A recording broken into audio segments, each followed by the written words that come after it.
Degree तर असते, पण बऱ्याचशा विद्यार्थ्यांकडे स्किल्स नसतात. असं का होतं? आजच्या युथला सगळ्यात गोष्टी ह्या शॉर्टकटनी पाहिजे. रोजगार 100% वैद्यकीय शास्त्रामध्ये आहेत. ह्याच्यामध्ये पुस्तक वाचून इंजेक्शन देऊ शकत नाहीत. तुम्हाला प्रॅक्टिकली जर मलेरिया असेल तर ते इंजेक्शन कमरेवरच द्यावं लागतं. 11वी-12वीला शिकत असताना मी कमवा आणि शिकाचा विद्यार्थी होतो. माझे सगळे क्लासमेट हे उच्चभ्रू वस्तीतले सदनपूर परिवारातील होते. त्या महाविद्यालयातला सायकल वापरणारा मी एकमेव विद्यार्थी होतो, प्रथम वर्ष ते अंतिम वर्षापर्यंत. मी ते सिलेबस बनवले. एक्सरेमध्ये काय घेतलं पाहिजे, पॅथॉलॉजीमध्ये काय काय घेतलं पाहिजे, नर्सिंग असिस्टंटला कॅथेटर करता येईल का, आय व्ही लावता येईल का, त्याला कमरेवरचं इंजेक्शन, नसेमधलं इंजेक्शन समजेल का, हे बारकावे त्यात समाविष्ट केले. आणि हे सर्टिफिकेट कोर्स मी संभाजीनगरच्या राजधानीत सुरू केले. पहिल्या नर्सिंगचे 3 कोर्सेस कळवण, दिंडोरी आणि नाशिक शहरात सुरू केले. आपल्याला ऐकायला आवडेल की 2001ला सुरू केलेले अभ्यासक्रम 2010पर्यंत 14,000 विद्यार्थी या अभ्यासक्रमाचं शिक्षण घेऊन वेगवेगळ्या ठिकाणी व्यवसाय करू लागले. पहिल्यांदा आपल्या डोळ्यासमोर ग्रामीण विद्यार्थी ठेवला पाहिजे, कारण त्या मुलांना असं गाईड करणारं कोणी मिळणार नाही. शहरी मुलांना अनेक सुविधा असतात, अनेक प्लॅटफॉर्म असतात. 10वी पास झालेल्या विद्यार्थ्याला कुठल्या कोर्सला जावं, काय करावं, आपल्या बौद्धिक कौशल्यानुसार कोणता कोर्स निवडावा हे सुचत नाही. प्रश्न असा यायचा की जे मुलं जिल्हा परिषदला 10वी शिकतायत ते जेव्हा पॉलिटेक्निकला ॲडमिट होतात तर त्यांचं आणि इंग्लिशचं अतिशय दुश्मनी. उदय सामंत साहेबांच्या निर्णयातून ह्या महाराष्ट्रामध्ये मराठीत पॉलिटेक्निक झालं. त्यामुळं 20,000 जागा मागच्या 2 वर्षात वाढल्या. मुलांचं ड्रॉपआउट कमी झालं. पारंपरिक BA होऊन, BSc होऊन, BCom होऊन जॉब मिळत नाही, आणि मिळाला तर तो 5 आणि 6 हजारच्या वर नसेल. पण एक्सरे टेक्निशियन केला, ऑपरेशन थिएटर टेक्निशियन केला, तर OTमध्ये त्याला 18 ते 20,000 पगार मिळतो. GNM नर्सने पासआउट झाली तर तिला 22,000 रुपये स्टार्टला मिळतो. व्यावसायिक अभ्यासक्रमात रोजगार देण्याची ताकद हे मेडिकलमध्ये आहे. तुमच्यात सातत्य असेल, संघर्ष करायची जर तुमची तयारी असेल आणि मानसिकता तुमची भक्कम असेल, तुम्हाला फेल्युअर अजिबात येणार नाही. एका छोट्या गावातला मुलगा सायकलवरून कॉलेजला जायचा. कमवा आणि शिका योजनेअंतर्गत ज्यानं आपलं शिक्षण पूर्ण केलं, आज त्यानं महाराष्ट्रभरामध्ये 60 पेक्षा जास्त कॉलेजेस सुरू केलेत. आणि हे साधेसुधे कॉलेजेस नाही आहेत, तर हे प्रोफेशनल इन्स्टिट्यूट आहेत, जिथून हजारो विद्यार्थी दरवर्षी घडत असतात आणि आपलं भविष्य घडवत असतात. स्टार्टअप महाराष्ट्रामध्ये आज आपल्यासोबत आहेत शिक्षण, एज्युकेशन आणि हेल्थ सेक्टरमधलं एक मोठं नाव, डॉक्टर बाळासाहेब पवार. सर, आपलं खूप खूप स्वागत. एक छोट्याशा गावातून सुरू झालेला हा प्रवास, आणि आज तुम्ही हजारो विद्यार्थ्यांसाठी एक प्रेरणा आहात, अनेकांचं भविष्य तुम्ही घडवताय. या प्रवासाची सुरुवात कुठून झाली होती? मी नगर जिल्ह्यातील नेवासा तालुक्यातील पाचेगाव येथील जिल्हा परिषद शाळेतून जीवन सुरू केलं. 10वी नंतर प्रवरा परिसरातील पद्मश्री विखे पाटील यांच्या महाविद्यालयात शिक्षणाला गेलो, आणि तिथं हजारो व्हरायटीचे विद्यार्थी मला बघायला मिळाले. त्याच वेळेस माझ्या लक्षात आलं की मी जरी ग्रामीण भागातून आलो असलो तर या ठिकाणी स्पर्धेत उतरायचं असेल तर मेहनत करावी लागेल. आणि त्या ठिकाणी खऱ्या अर्थाने ते स्पिरिट निर्माण झालं, आणि ते स्पिरिट मला आजपर्यंत कामं आलं. कॉलेजला सुद्धा सायकलवरून जायचा, तर त्यावेळेला एवढं मोठं विजन कसं आलं? काय विचार करत होता तुम्ही? 11वी-12वीला शिकत असताना मी कमवा आणि शिकाचा विद्यार्थी होतो, आणि त्यावेळेस हे विजन इतकं मोठं होईल असं अपेक्षित नव्हतं, पण प्रयत्न करायला हरकत नाही. कारण ज्या महाविद्यालयात मी शिकत होतो, माझे सिनियर ह्या महाराष्ट्राचे नितीन करीर साहेब जे मुख्य सचिव म्हणून राहून गेलेत, असे अनेक मान्यवर ज्यांचं हे बघितलं, विजन बघितलं किंवा त्यांची पोस्ट बघितली की हे प्रवरित घडलेत. असं वाटायचं की आपण एक शेतकरी कुटुंबातून आलो आहे, आपण 3 नंबरचे आहोत, आपले 2 भाऊ शेती करतात, आपल्याला काहीतरी वेगळं करता येईल का. आणि हा ध्यास घेऊन मी 11वी-12वीमध्ये प्रचंड मेहनत घेतली, आणि योगायोगाने माझा नंबर मेडिकलला लागला. आणि मेडिकलला जेव्हा मी संभाजीनगर त्यावेळेच्या औरंगाबादला शिफ्ट झालो, माझे सगळे क्लासमेट हे उच्चभ्रू वस्तीतले सदनपूर परिवारातील होते. बहुतेकांकडे मोटरसायकल, स्कूटी त्यावेळेस नुकतीच आली होती, काहींकडे 4 व्हीलर होत्या. त्या महाविद्यालयातला सायकल वापरणारा मी एकमेव विद्यार्थी होतो, प्रथम वर्ष ते अंतिम वर्षापर्यंत. आणि ती सायकल मला वडिलांनी अशी दिली होती की माझ्या सायकलला डबल टायर होतं, त्यामुळं ती सायकल कधी पंक्चर झाली नाही. आणि आयुष्यामध्ये कुठं थांबू दिलं नाही. तो प्रवास अथक आजपर्यंत सुरू आहे. आणि हे स्पिरिट त्याच मुलांमध्ये डेव्हलप होतं ज्यांच्यामध्ये कन्सिस्टन्सी, सातत्य आणि काहीतरी अचीव करायची एक मनातली खुणगाट असली पाहिजे. कुणी सांगून हे स्पिरिट निर्माण होत नाही. हे तुमच्या हार्डवर्किंगमध्येच असतं. आणि ते मला पादक्रांत करता करता ते अचीव झालं. मी अंडर ग्रॅज्युएट शिक्षण संपल्यानंतर 93 साली दवाखाना सुरू केला. नवीन दवाखाना सुरू केला, त्या उपजीविकेवर पूर्ण भागत नव्हतं. म्हणून मी MGMचं त्या समूहामध्ये एका होमिओपॅथिक कॉलेजचा मेडिकल ऑफिसर म्हणून MGMला काम करायला लागलो. अच्छा. आणि असं काम करत करत सकाळी 6 ते रात्री 11 पर्यंत कंटिन्युअसली आपल्या गरजा, आपलं ध्येय, आपलं स्पिरिट याचा पाठलाग करत असताना एक एक गोष्ट मी पादक्रांत करत गेलो. पण हे सगळं मॅनेज कसं केलं? कारण तुम्ही कमवा आणि शिका योजनेअंतर्गत शिकलात. त्यांचा जबाबदारीचं विचार न एक करता. ओझं प्रत्येकाच्या आयुष्यामध्ये असतं. मी एकटा किंवा माझी फॅमिली दोघं राहत नव्हतो. हां. तर माझ्या कुटुंबातले मोठ्या भावांची मुलं, बहिणींची मुलं, अशा 11 जण माझ्याकडे शिक्षणासाठी होते. हां. आणि जर त्या 93च्या काळामध्ये जर कुटुंबाचा खर्च 15,000 ते 20,000 रुपये असेल आणि माझं अर्निंगच 5,000-6,000-7,000 रुपये असेल, तर त्या सगळ्या विद्यार्थ्यांचं भविष्य घडवण्यासाठी मला कधी एका वृत्तमानपत्रामध्ये सहसंपादक म्हणून काम करता आलं, एका दवाखान्यामध्ये नाईट डॉक्टर म्हणून काम करावं लागलं. हां. असे अनेक कॉम्प्रोमाइज केले, पण त्यांचंही फ्युचर घडवलं. आणि आज सांगायला आनंद आहे की माझ्या कुटुंबामध्ये 9 जण डॉक्टर आहेत, 3 जण वकील आहेत, 4 जण इंजिनियर आहेत. हे मी शिकलो म्हणून त्या ग्रामीण भागातल्या त्या शेतकरी कुटुंबातल्या पुढच्या पिढीला या मुख्य प्रवाहात येता आलं. संभाजीनगरचे हृदयरोग तज्ज्ञ डॉक्टर किशोर पारगावकरांकडे 6 वर्षे मी नाईट ड्युटी केली. त्या रात्रपाळीच्या ड्युटीमध्ये मला एक सातत्याने प्रश्न यायचा. एक्सरे मलाच काढावा लागायचा, हां.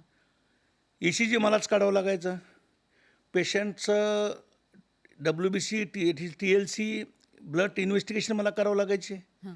आणि मला सारखं असं वाटायचं मी डॉक्टर आहे का मी पॅरामेडिकल स्टाफ आहे का मी कंपाऊंडर आहे.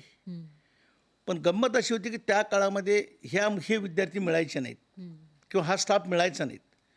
आणि योगायोगाने माझ्या रुग्णालयाच्या बाजूला माजी मुख्यमंत्री स्वर्गीय मनोहर जोशींचं कोहिनूर टेक्निकल इन्स्टिट्यूट होतं. हां. तिथे मी संध्याकाळी जाऊन बसायचो. त्यांचं radio repairing, TV repairing, fridge repairing असे डिप्लोमा आणि सर्टिफिकेट कोर्स मी बघायचो. मी सारखा विचार करायचो की हे सर्टिफिकेट कोर्स आपल्याकडे का नाहीत? नर्सिंग असिस्टंट का नाही, वार्ड बॉय का नाही, एक्सरे टेक्निशियन का नाही, DMLT का नाही, किंवा ECG टेक्निशियन का नाही, ऑप्थॅल्मिक टेक्निशियन का नाही, ऑपरेशन थिएटर असिस्टंट का नाही. आणि ही संकल्पना घेऊन त्या काळातले स्वातंत्र्य सेनानी विजयेंद्र काबरांचं श्रमिक विद्यापीठ नावाने एक विद्यापीठ होतं. ते अर्न अँड लर्नचं विद्यापीठ होतं. ते काय असं पारंपरिक विद्यापीठ नव्हतं. त्यांच्याकडे अशी पद्धत होती की तुम्ही सिलेबस फ्रेम करा, अच्छा. त्याचा कालावधी ठरवा, हं. आवश्यक त्या गोष्टी त्या सिलेबसमध्ये घाला आणि तुम्ही त्या मुलांना ट्रेनिंग द्या. ते पारंगत झाले का त्यांना ते श्रमिक विद्यापीठ सर्टिफिकेट द्यायचं. आजही श्रमिक विद्यापीठं भारतात सुरू आहेत. आणि मग मी ते सिलेबस बनवले अच्छा. सिनियर लोकांचा ॲडवाईस घेऊन. एक्सरेमध्ये काय घेतलं पाहिजे, पॅथॉलॉजीमध्ये काय काय घेतलं पाहिजे, नर्सिंग असिस्टंटला कॅथेटर करता येईल का, IV लावता येईल का, त्याला कमरेवरचं इंजेक्शन, नसेमधलं इंजेक्शन समजेल का, हे बारकावे त्यात समाविष्ट केले. आणि हे सर्टिफिकेट कोर्स मी संभाजीनगरच्या राजधानीत सुरू केलेत. आपल्याला ऐकायला आवडेल की 2001ला सुरू केलेले अभ्यासक्रम 2010पर्यंत 14,000 विद्यार्थी या अभ्यासक्रमाचं शिक्षण घेऊन वेगवेगळ्या ठिकाणी व्यवसाय करू लागले. अच्छा. आणि एक तरुण डॉक्टर पवार हा कधी बाळासाहेब पवार सर झाले हे मला कळलंच नाही. कारण हे शेवटी तुम्ही समाजामध्ये चांगले काय काय कोर्सेस आणलेत आणि ते बी व्यवसायाभिमुख. पारंपरिक कोर्सेस आहेत, हां. मी त्यांना कधी क्रिटिसाईज केलं नाही किंवा आर्ट्स कॉमर्स सायन्सला कमी लेखलं नाही.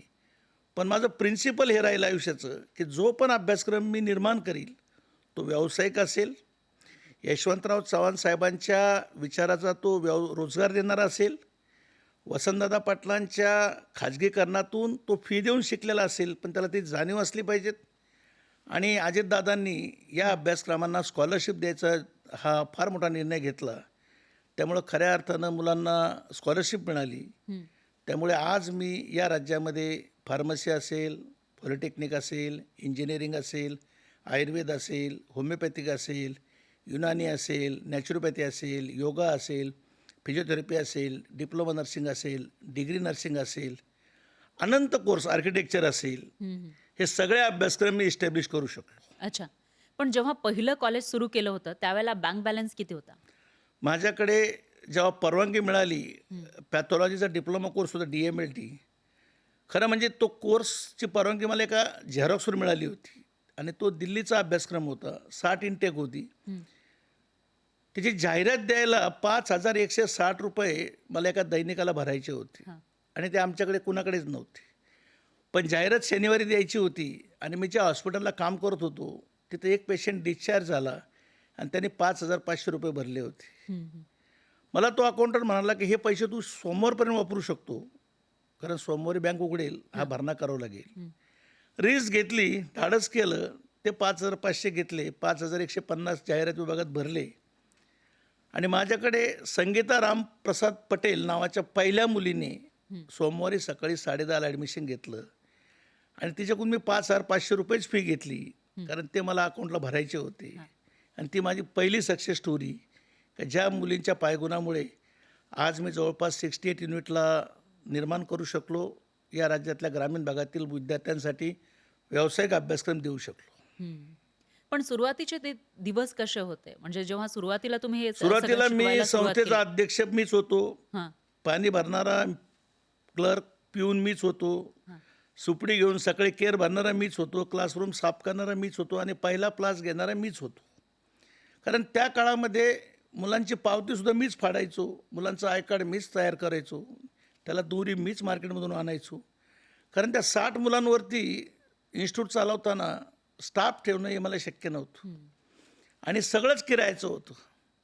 जागा किरायाची, ज्याच्याकडून डेस्क घेतले तेही किरायाचे, ज्याने मला ब्लॅकबोर्ड दिला होता त्याला एक दर महिन्याला मला ₹200 द्यावं लागायचे, तो ब्लॅकबोर्ड मी यूज करायचो. म्हणजे हा सगळाच रेंट बेसिस असल्यामुळं मला स्टाफवर खर्च करणं शक्य नव्हतं. पण माझे गुरु होते शिक्षण क्षेत्रातले, जे त्या काळातल्या मराठवाडा विद्यापीठाचे कुलसचिव होते, स्वर्गीय गंगाधरराव पात्रीकर. ते एका नामांकित महाविद्यालयाचे प्राचार्य होते. ते मला सांगायचे, बाळासाहेब 10% तरी पैसे तू या अकाउंटमधून सेव्ह कर, की 5-10 वर्षांना तुझं एक इन्स्टिट्यूट उभं राहिलं पाहिजे. आणि मी त्यांचा तो आदेश म्हणा, सल्ला म्हणा, गुरुत्वाचं मार्गदर्शन म्हणा, मी 12-15% दरवर्षी सेव्हिंग करायचो आणि त्या सेव्हिंगमधून 8 वर्षानंतर मी संभाजीनगर, त्या काळचं औरंगाबाद, मध्यवर्ती ठिकाणी पॅरामेडिकल इन्स्टिट्यूटची स्थापना केली आणि तिथून खऱ्या अर्थाने या सगळ्या प्रवासाला एक टर्न बसला, एक एनर्जी मिळाली, एक बूस्ट मिळाला. शिवा ट्रस्ट ही संस्था एक जणाकडून मी टेक ओव्हर केली. तो व्यक्ती ती संस्था रन करू शकत नव्हता आणि कोइन्सिडेंटली माझ्या वडिलाचं नाव शिवाजीराव असल्यामुळं मला ते शिवात प्रेम होतं आणि त्या शिवाचा जेव्हा आम्ही टेक ओव्हर केली आणि पहिला कोर्स मी सुरू केला पॉलिटेक्निक, तेव्हा मला नामदार दिलीप वळसे पाटील साहेबांनी 300 इंटेकची परवानगी दिली. अच्छा. आणि इतके व्यावसायिक अभ्यासक्रम होते, त्यात मेकॅनिकल होतं, सिव्हिल होतं, इलेक्ट्रिकल होतं, इलेक्ट्रॉनिक टेलिकम्युनिकेशन होतं, कॅम्प्युटर होतं. हे 60 इंटेकचे 5चे 5 कोर्स इतके लोकप्रिय झाले का पहिल्या 5 वर्षात माझी एकही सीट व्हॅकंट राहिली नाही. त्यामुळं संस्थेला आर्थिक एनर्जी आणि ऊर्जा मिळायला मदत झाली. हे सगळं ह्या समूहात काम करत असल्यामुळे आणि आपला विचार फुलेशाह आंबेडकरचा असल्यामुळे अनंत लोकांनी मदत केली. अच्छा. खूप लोकांनी मदत केली. अनेक जणांनी वेगवेगळ्या पद्धतीने मदत केली. कोणी गॅरंटर झालं असेल, कोणी फर्निचर घ्यायला मदत केली असेल. आणि ही जाणीव मी आजही ठेवतो की ह्या संस्थेचा प्रवास होताना ह्या सर्वांचे ब्लेसिंग्स, सहकार्य मिळालं, म्हणूनच एवढ्या मोठ्या हा वृक्ष मी उभा करू शकलो. पण त्याच वेळेला तुम्ही गरीब विद्यार्थ्यांसाठी सुद्धा भरपूर करत असता, तर त्यामागची काय कारणं आहेत? आमच्या त्या काळाच्या पक्ष पातळीवरती एक निरीक्षक होते, स्वर्गीय आमदार वसंतराव पवार, नाशिक जिल्ह्यातून बिलॉंग करायचे आणि ते ऑब्झर्वर म्हणून यायचे. तर त्यांचं OHD म्हणून मी काम बघायचो. तर सातत्यानं नाशिकला जायचं योग यायचा. मग ते मला कधी कळवणला घेऊन जायचे, कधी दिंडोरीला न्यायचे, कधी इगतपुरीला न्यायचे, कधी मनमाडला. आणि त्या ट्रायबल बेल्टमधल्या ज्या मुली, तिथल्या महिला, तिथले रोजगार मी बघायचो. मी त्यांना म्हणायचो, यांसाठी कुणीच काही का करत नाही. तर ते म्हणे हे शिक्षणाच्या मुख्य प्रवाहात याला फार त्रास होतो. आम्ही पण त्यांची पण मोठी संस्था होती NDVP. पण ते मला म्हणले, "तू करशील का?" मी म्हटलं, "सर मी नक्की करेल." आणि तुम्हाला आज त्या ठिकाणी उल्लेख करतो त्यांचा आदराने, की त्यांनी मला पहिल्या नर्सिंगचे 3 कोर्सेस कळवण, दिंडोरी आणि नाशिक शहरात सुरू केले. हं. आणि बघता बघता आज नाशिक जिल्ह्यातल्या सिन्नर सोडून सगळ्या तालुक्यामध्ये मी नर्सिंगचे अतिशय चांगले युनिट सुरू आहेत. हं. आणि आज रोजी या नाशिक जिल्हा जरी आपण उदाहरण घेतलं तर 6,142 मुलं हे शासकीय सेवेत आज जॉईन आहेत. हे जे मेडिकल फील्डमध्ये आपण बघितलं तर नर्स ह्या जास्तीत जास्त साऊथकडच्या असतात किंवा वेगवेगळ्या दुसऱ्या राज्यामधून आपल्या राज्यामध्ये तेवढ्या नर्स होत नाही असं म्हटलं जायचं एकेकाळी. तर मेडिकल फील्डमध्ये मॅनपॉवरची गरज तुम्ही कशी ओळखली किंवा कसं दिसलं तुम्हाला? मला जेव्हा अजितदादाने महाराष्ट्र आरोग्य विज्ञान विद्यापीठात शासन नियुक्त सिनेट मेंबर म्हणून नियुक्त केलं, हं. तेव्हा मला विद्यापीठात लक्षात आलं MBBSला खूप डिमांड आहे, हं. डेंटलला 2 नंबरचा डिमांड आहे, आयुर्वेद BAMSला डिमांड आहे, BHMSला डिमांड आहे, पण नर्सिंग फॅकल्टीची संख्या अतिशय तुटपुंजी आहे. हां. मग मी वळसे पाटील साहेबांकडे जाऊन म्हणलो, की सर नर्सिंगला आपल्या राज्यामध्ये स्कोप नाही. आपल्या राज्याची लोकसंख्या त्यावेळेस 9.5-10 कोटी होती. आपल्या बाजूचं कर्नाटक राज्यामध्ये 3.5-4 कोटीची लोकसंख्या आणि तिथं 600 महाविद्यालय आहेत. आणि आपण त्याच्या डबल लोकसंख्या असून आपल्याकडे 29 महाविद्यालय आहेत. त्यात शासकीय बिलकुलच नाहीत. आणि आपली इंटेक 20 आहे, त्यांची इंटेक 100 आहे. ते वर्षाला 68,000 विद्यार्थी ॲडमिट करतात. आपण 2700 करतो. हा गॅप कधी भरणार? हं. त्यांनी मला आणि त्या काळच्या डायरेक्टर्स तायडे सरांना आम्हाला बेंगलोरला पाठवलं. तिथला अभ्यास करून आलो आणि आम्ही सरांना सांगितलं, की महाराष्ट्रामध्ये भूमिपुत्र मुलींना आपण जॉब देऊ शकतो. आपण बाहेरच्या राज्यातल्या मुलींना विरोध करण्यापेक्षा आपल्या मुली शिक्षित झाल्या पाहिजेत, आपल्या मुली प्रशिक्षित झाल्या पाहिजेत. आणि मग त्यावेळेस RR आबांचं ते बारबालाचं आंदोलन चालू होतं.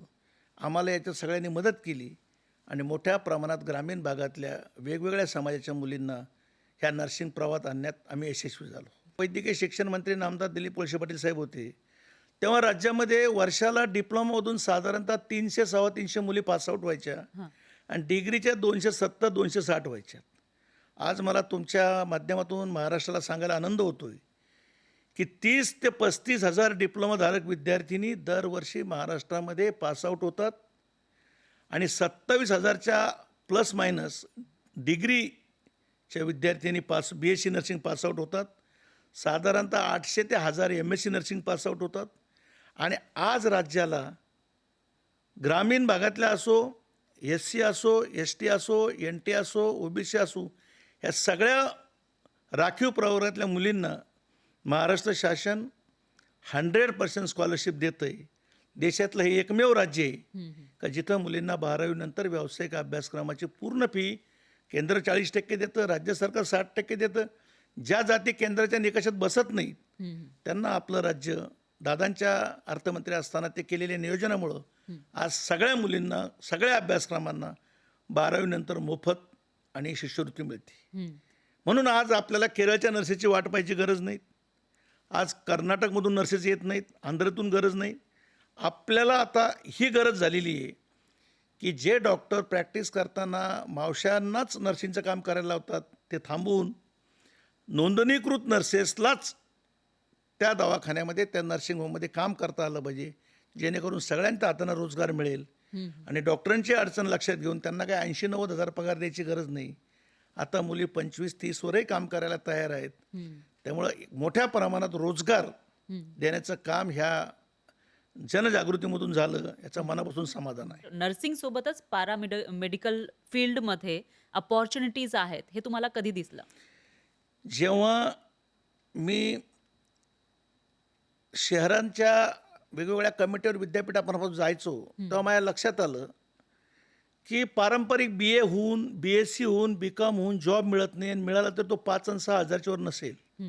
पण एक्सरे टेक्निशियन केला, ऑपरेशन थिएटर टेक्निशियन केला तर OTमध्ये त्याला 18 ते 20 हजार पगार मिळतो. GNM नर्सनी पासआउट झाली तर तिला 22,000 रुपये स्टार्टला मिळतात. एखाद्याने DMLT केला विद्यापीठाचा तर त्याला 25,000 रुपये पॅथॉलॉजीमध्ये असिस्टंट म्हणून मिळतात. एखाद्याने BHMS केलं तर तो महिन्याला कसाही लाख 1.5 लाख रुपयाची प्रॅक्टिस करतो. BAMS केलं तो 2-2.5 लाखापर्यंत प्रॅक्टिस करतो. आणि हा जेव्हा फरक महाराष्ट्र आरोग्य विज्ञान विद्यापीठातून माझ्या लक्षात आला, तेव्हा मी फोकस केलं की व्यावसायिक अभ्यासक्रमात रोजगार देण्याची ताकद ही मेडिकलमध्ये आहे. कारण आजही महाराष्ट्राच्या जवळपास 40,000 खेड्यामध्ये तुम्ही बघितलं तर हाय क्वालिफाईड डॉक्टर्स नाहीत. जनरल प्रॅक्टिशनर डॉक्टर्स सेवा देत आहेत. मग ते होमिओपॅथीचं मोठ्या प्रमाणात योगदान आहे, आयुर्वेदाचं योगदान आहे. आणि हे डॉक्टर लोक त्यांच्या लेवलला त्या लेवलचे उपचार करून जर पेशंट दुरुस्त झाला नाही तर पुढील उपचारासाठी तालुका स्तरावर किंवा जिल्हा स्तरावर रेफर करतात, ज्याच्यामधून रोजगार मिळतो. आज तुम्हाला सांगायला आनंद वाटतो की पूर्ण महाराष्ट्रात जर ॲम्ब्युलन्सचा सर्वे केला तर 80-82 हजार ॲम्ब्युलन्स धावत आहेत. प्रत्येक ॲम्ब्युलन्सला डे नाईटला 2 ड्रायव्हर असतात. 1.5 लाख लोकांना ॲम्ब्युलन्स ड्रायव्हरमधून रोजगार मिळतो. छोटी गोष्ट नाही. तुम्ही आज बघितलं असतं ब्लड बँकचं प्रमाण 10 वर्षापूर्वी महाराष्ट्रामध्ये साधारणतः 264 ब्लड बँक होते.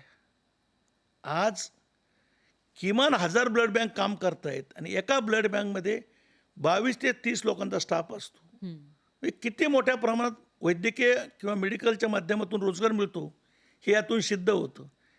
आणि राहिला प्रश्न टेक्निकलचा, आपल्या महाराष्ट्र राज्यामध्ये पॉलिटेक्निकची इनटेक वर्षाला सगळे कोर्सेस धरले तर साधारणतः 1,40,000 ते 1,60,000 वार्षिक होती. मागच्या वर्षी ती वाढली, आता 170-80पर्यंत गेली. प्रश्न असा यायचा की जे मुलं जिल्हा परिषदला 10वी शिकतायत ते जेव्हा पॉलिटेक्निकला ॲडमिट होतात तर त्यांचं आणि इंग्लिशचं अतिशय दुश्मनी. आणि मग तो मुलगा एखादी जळालेली इलेक्ट्रिक मोटार, तिला रिवाइंडिंग म्हणतो आपण, ती भरायची असेल तर तो रिवाइंडिंग शब्दच अंडरस्टँड करू शकत नव्हतं. आणि टीचर टीचिंग करताना ग्रॅज्युएट ते कधीच म्हणणार नाही की रिवायरिंग करायची किंवा मोटार जळालेली भरायची. आणि मग त्या मुलांना प्रॅक्टिकल अप्रोच मिळायचा नाही आणि ते फक्त 1-2 ॲटम घ्यायचे आणि लेफ्ट व्हायचे. ते पॉलिटेक्निक पूर्ण करायचं नाही. मी जेव्हा पॉलिटेक्निक एज्युकेशन सुरू केलं तर माझ्या लक्षात आलं 300 इंटेकचे मुलं जर ॲडमिट झाले तर 35 ते 40% ड्रॉपआउट आहे. मी सारखं स्टाफला फॉलोअप करायचो की अरे एवढा ड्रॉपआउट काय, मुलं काय येत नाहीत, ते परीक्षेला का बसत नाही. सर त्याला इंग्लिश फार टफ चाललं, त्याला इंग्लिश जमत नाही. मग त्यावेळेस मी संभाजीनगरहून दिल्लीला जाताना ट्रेनमध्ये योगायोगाने एक दाम्पत्याची ओळख झाली. ते होते गुजराती. अच्छा. त्यांनी सांगितलं आमच्या स्टेटमध्ये पॉलिटेक्निक आमच्या रिजनल लँग्वेजमध्ये. मग माझ्या डोक्यातच ते गुजरातमध्ये गुजरातीत कसं. मग मी महाराष्ट्रामध्ये मराठीत का नाही? आमचे मित्र आहे डॉक्टर रामजी सिंग, बिहारला ते नामांकित होमिओपॅथिक तज्ञ, ते भेटले मला दिल्लीत. मला सर वो आपके बिहार पटना में क्या परिस्थिती, बोले पूछ लेता हूँ. त्यांनी फोन करून का गव्हर्नमेंट पॉलिटेक्निकचे प्राचार्य विचारलं, ते म्हणे आपला हिंदी में. मला होशंगाबादला इन्स्पेक्शन जायचा योग आला, तिथे मी जाऊन चौकशी केली, तिथे हिंदीमध्ये पॉलिटेक्निक.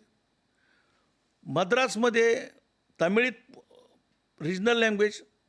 आणि मग मी मोमेंट सुरू केली महाराष्ट्रात.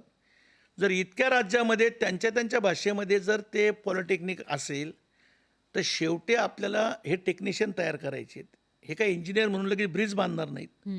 हे डिप्लोमा होल्डर आहेत, यांना बेसिक लँग्वेजमुळं हे ड्रॉपआउट होत आहेत, यांना मराठीत पॉलिटेक्निक द्या. आणि हा लढा मी सुरू केला. त्यावेळेचे संचालक, आत्ताचे संचालक त्यावेळेस डॉक्टर अभय वाघ सर होते आणि आत्ताचे संचालक डॉक्टर विनोद मोहितकर सर. ह्या दोघांना माझी भावना एकदम 100% पटली की हा ग्रामीण भागातल्या मुलांसाठी लढतोय. आणि सांगायला या कार्यक्रमाच्या माध्यमातून आनंद वाटतो, त्यावेळेचे तत्कालीन उच्च व तंत्र शिक्षण मंत्री आदरणीय उदय सामंत साहेबांनी हा प्रश्न समजून घेतला.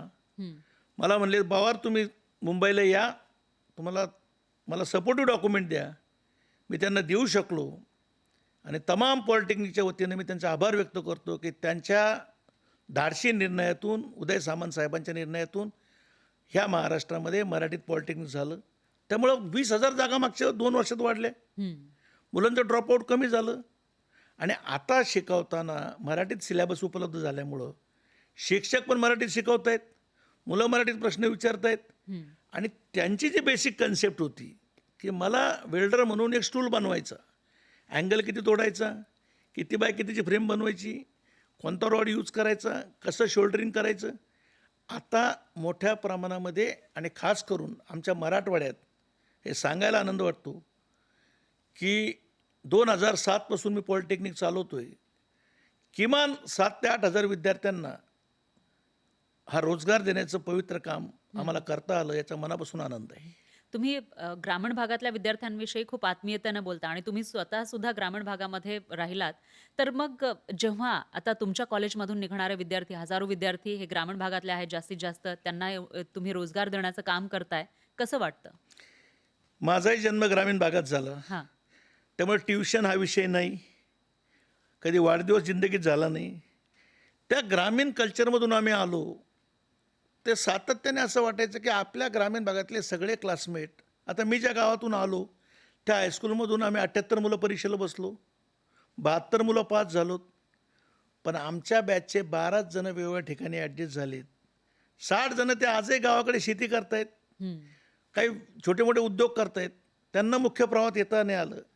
आणि माझे गुरु होते समाजकारणातले स्वर्गीय आमदार वसंतराव काळे.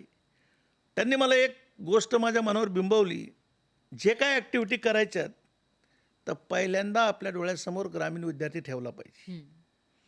कारण त्या मुलांना असं गाईड करणारं कोणी मिळणार नाही. शहरी मुलांना अनेक सुविधा असतात, अनेक प्लॅटफॉर्म असतात, अनेक पालकांकडून त्यांना मार्गदर्शन होतं किंवा अनेक NGO तिथं काम करतात.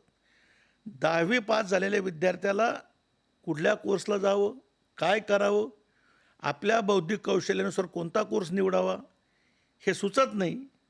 आणि आत्ता मोबाईल युगामध्ये, इंटरनेट युगामध्ये आता हे 5-7 वर्षात थोडा बदल झाला, पण आम्ही ज्या काळात काम करत सुरुवात केली तेव्हा हेच केंद्रबिंदू मानलं की ग्रामीण भागात 70% राहणारा हा महाराष्ट्रीयन माणूस हा मुख्य प्रवाहात आला पाहिजे. आणि त्या कामामध्ये आम्हाला चांगलं यश मिळालं, याचं मनापासून समाधान व्यक्त करतो. कोविडच्या काळामध्ये 1200 रुग्णांसाठी मोफत उपचार दिले. त्यामागे काय विचार होता? काय भावना होती?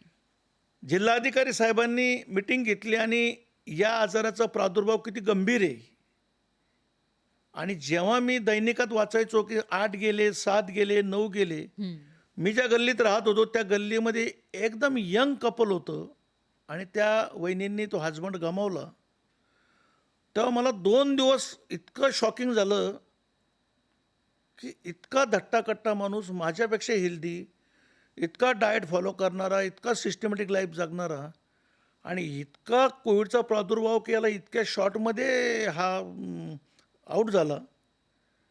आणि मग मला पोलीस कमिशनरनी एका मिटिंगला बोलून सांगितलं की डॉक्टर पवार, तुमचा 80-90 एकरचा कॅम्पस आहे, तुमच्याकडे खूप झाडी आहेत, पाणी आहेत, 24 तास लाईट आहे, तुमच्याकडे इमारती भरपूर आहेत, आम्हाला हा शेल्टर तयार करायचा. कारण हे जे पुण्याहून पायी येणारे जे नागरिक आहेत वेगवेगळ्या राज्यातले, यांच्यासाठी आपल्याला जो शेल्टर पॉईंट करायचा, आणि तुम्ही याच्यामध्ये आम्हाला सहकार्य करा.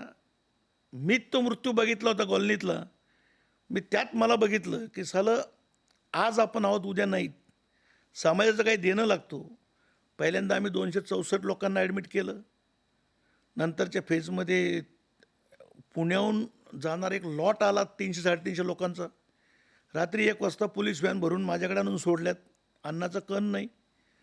पण सांगायला एक आनंद वाटतो की त्या काळामध्ये NGOनी, समाजसेवी संस्थांनी, 5 स्टार नाही, ज्या ग्रामीण भागात काम करणार आहेत, आम्ही ट्रॅक्टर घेऊन गावागावातून भाजी गोळा करायचो, भाकरी गोळा करायचो, आणि तेही लोक आपल्या कॅम्पसमध्ये त्यांनी एक बिल्डिंग बनवली.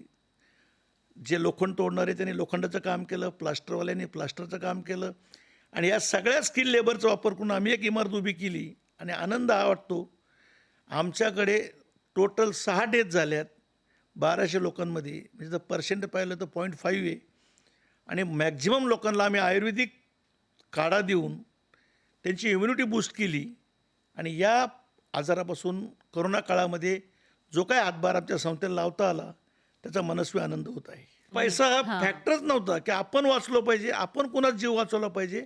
एक डॉक्टर म्हणून आपण जी शपथ घेतली, कुठलाही डॉक्टर समाजामध्ये रुग्णाला शेवटच्या श्वासापर्यंत वाचवायचा प्रयत्न करतो, आणि ही तर संधी आपल्याला आली. मला अनेक घरचे रागवायचे, तुम्ही गेले तर काय होईल? मी म्हणलं आपण काळजी घ्यायची, शासनाच्या गाईडलाईन सगळं आपण जर फॉलो केलं तर आपण एज्युकेटेड आहोत. हं. आपण त्याच्यापासून अंतर ठेवलं, सगळे प्रिकॉशन घेतले तर आपण वाचू. हं. आणि मला आनंद या गोष्टीचा आहे की माझ्याकडे 99% जे लोक होते ते हिंदी भाषिक होते. म्हणजे तुम्ही विचार केला नाही कुठले नाही, आहेत? प्रांत बिन नाही, माणुसकी आणि मानवता याचा विचार करून त्या लोकांना. माझ्याकडे 296 महिला होत्या. विचार करा, 296 महिलांना सांभाळणं हा किती मोठी जिकरीचं काम होतं. हं. पण प्रशासनाने उत्तम साथ दिली. जिल्हाधिकारी साहेब असतील, पोलीस कमिशनर असतील, ग्रामीणचे SP असतील, आणि या सगळ्यांमुळं आम्हाला त्या कालखंडामध्ये सामाजिक बांधिलकी जपता आली, याचा मनस्वी आनंद आहे. छान. आता तुम्ही एज्युकेशन सेक्टरमध्ये एवढ्या वर्षांपासून काम करताय, तर एक असं दिसतं की डिग्री तर असते, पण बऱ्याचशा विद्यार्थ्यांकडे स्किल्स नसतात. असं का होतं? आत्ता काय झालं आहे की काही लोक ऑन पेपर ॲडमिशन ठेवतात, त्यामुळे त्याचं बेसिक नॉलेज हे परिपक्व नसतं. हं. सेकंड थिंग, त्याला प्रॅक्टिकल प्रोफेशनल कोर्सला प्रॅक्टिकल एक्सपिरियन्स अत्यंत महत्त्वाचा आहे. GNM करणाऱ्या नर्सिंगच्या मुलीला जर 20 प्रसूती करता नाही आल्या तर ती फायनल इयर पास होत नाही. पण जर ॲडमिशनच मिळवायचे आणि अनट्रेन विदाऊट हॉस्पिटल आणि विदाऊट क्लिनिकल एक्सपिरियन्स देता तुम्ही जर हा प्रोडक्शन केलं, ते अशा अपघात समाजात घडत आहेत. हं. त्यामुळं मी एवढंच या माध्यमातून आवाहन करील हं. की रोजगार 100% वैद्यकीय शास्त्रामध्ये आहेत, हां. पण तुम्ही प्रात्यक्षिक अनुभव घेऊन परफेक्ट बनलाच पाहिजे. हां. ह्याच्यामध्ये पुस्तक वाचून इंजेक्शन देऊ शकत नाहीत. हं. तुम्हाला प्रॅक्टिकली जर मलेरिया असेल तर ते इंजेक्शन कमरेवरच द्यावं लागतं, डीप द्यावं लागतं. हं. ते IV मधून देऊन तुम्ही पेशंटला मारताल. हां. त्यामुळे बेसिक गोष्टी ह्या प्रॅक्टिकलमध्ये शिकता येतात. त्यामुळं ज्या लोकांकडे डिग्री आहेत हं. त्याबद्दल मी एवढंच कॉमेंट्स करेल की ते एक वेगळं कल्चर असतं की ते फक्त श्रीमंत बापांची चोचले करणारे विद्यार्थी रशियातून त्या डिग्र्या घेतात, पण they don't have the medical practical knowledge. हं. आणि मग त्यांच्याकडून त्या चुका घडतात, ते समाजाला भोगावं लागतं. हं. त्यामुळे आपण जे वारंवार बघतो डॉक्टरांवर हल्ले किंवा हॉस्पिटलवर हल्ले, कारण तुम्ही त्या रुग्णाचा जीव वाचवता हे त्या नातेवाईकांना जिकरीने जाणवलंच पाहिजे. तुमची मेहनत, तुमची तडप, तुमची धडपड. आणि हे जर आम्ही शिक्षण देताना जर त्या मुलांमध्ये नाही घातलं, त्यांच्यात नाही रुजवलं किंवा त्यांच्यात ते नाही पेरलं, तर पेशंट मरतोय आणि डॉक्टर मोबाईलवर हाय करतोय, आता हे समाज स्वीकारणार नाही. हं. समाजसुद्धा आता जागृत झाला आहे. त्या दोन्ही बाजूने जबाबदारी घेण्याची काळाची गरज आहे. जे कठीण दिवस होते ते सुद्धा बघितलेले आहेत. पण आजचा जो यूथ आहे तो नेमकी काय चूक करतोय? आजच्या यूथला सगळ्यात गोष्टी ह्या शॉर्टकटने पाहिजे. हं. प्रामाणिक प्रयत्न करणं, मेहनत घेणं, हार्डवर्क करणं, किंवा आत्ता ज्या आधुनिक यंत्रसामुग्री उपलब्ध आहेत, त्याला आपण इन्फ्रास्ट्रक्चर म्हणूया किंवा इन्स्ट्रुमेंट इक्विपमेंट म्हणू, हं. याचा युटिलाइज केला तर आजचा युवक हा जग फार छोटं झालेलं आहे, हा फार मोठा होऊ शकतो. हं. पण इंटरनेट, मोबाईल, हे चॅटिंग, व्हॉट्सअप, फेसबुक हे वाईट आहे असं मी म्हणणार नाही. आता मी माझं उदाहरण तुम्हाला शेअर करतो. एवढे युनिट मी कसे कंट्रोल करतो, मला लोक प्रश्न विचारतात. मी सगळ्या कॉलेजचे व्हॉट्सअप ग्रुप तयार केले आणि प्रत्येक ग्रुपवर सकाळी प्रत्येक टीचरने प्लॅनिंग टाकायचं की तो 8 घंटे आज काय करणार आहे, आणि संध्याकाळी 6 ते 8मध्ये त्यांनी वर्क डन टाकायचं की मी आज काय काम केलं. हा किती चांगला फायदा झाला. मी कुठेही प्रवासात असलो ते व्हॉट्सअपवर एक कॉलेजचं वर्किंग चेक करतो आणि मी तिथे गाईड करतो की स्टुडंट अटेंडन्स आज कमी आहे, प्रॅक्टिकल शॉर्टली का संपवलं. हा प्रॅक्टिकल अप्रोच आजच्या युवकांमध्ये कमी होत चालला आहे, हं. एकदम कमी होत चालला आहे. याचं मुख्य कारण पालकांनी आपल्या पाल्याला दिलेलं फार स्वातंत्र्य. मी स्वातंत्र्य देऊ नका असंही म्हणणार नाही, पण स्वातंत्र्य देत असताना त्याला जबाबदारीची जाणीव, मेहनत करायची तयारी.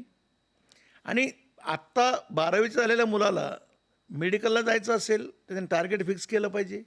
How to achieve the success, how to hit the target. आईवडिलांना वाटतं डॉक्टर व्हावं, त्यांची आर्थिक परिस्थिती फी भरायची, म्हणून जर तुम्ही मेडिकलला जाणार असाल तर तुम्ही समाजाचे ते उत्कृष्ट डॉक्टर होता का नाही, हा एक हा एक संशोधनाचा विषय आहे.